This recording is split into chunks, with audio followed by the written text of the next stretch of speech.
इस बजट को प्रस्तुत करने के लिए दिए गए मार्गदर्शन और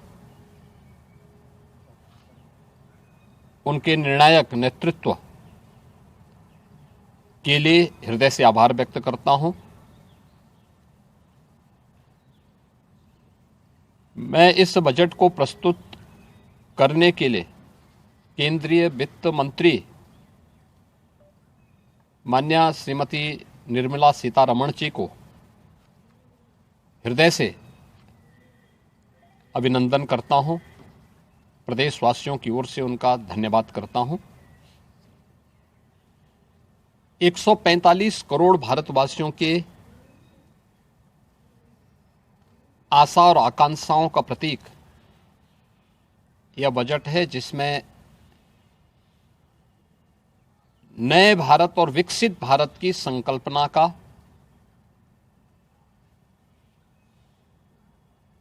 दृष्टि स्पष्ट दिखाई देती है।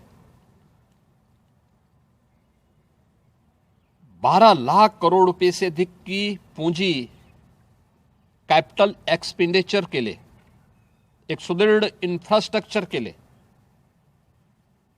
बजट में प्रावधान करना,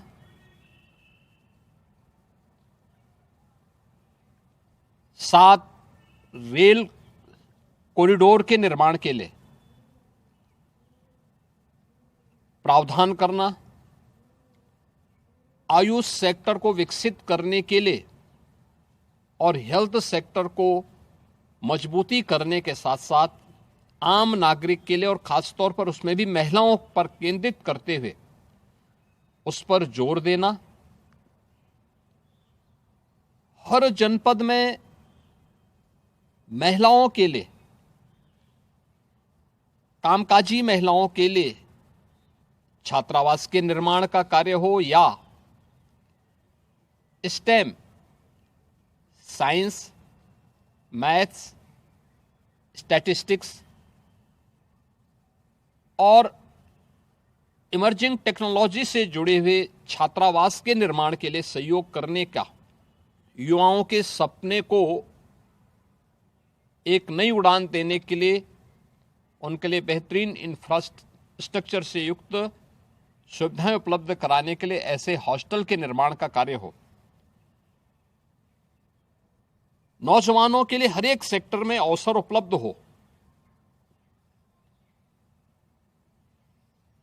यह सबके साथ साथ जो व्यापक रिफॉर्म के साथ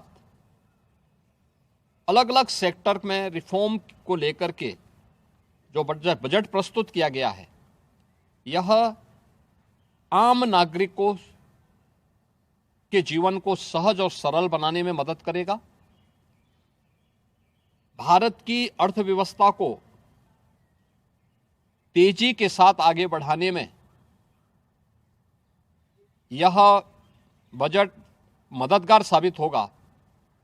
युवाओं के लिए, महिलाओं के लिए, अन्नदाता किसानों के लिए, उद्यमियों के लिए, आम नागरिक के लिए भी ये नए अवसर को प्रदान करने वाला बजट है। मैं बजट के प्रावधानों का स्वागत करता हूं। आम नागरिक के लिए, जिसने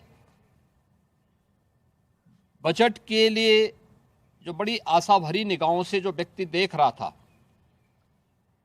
खासतौर पर मध्यम वर्गीय परिवार,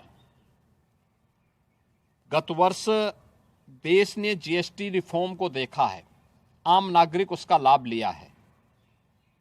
इनकम टैक्स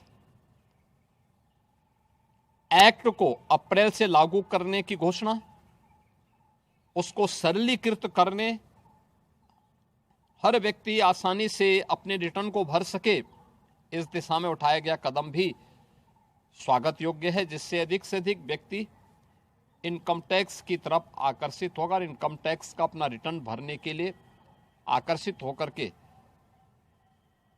प्रवर्तमान नेशनल बिल्डिंग के कार्यक्रम में वह भी अपना योगदान दे सके।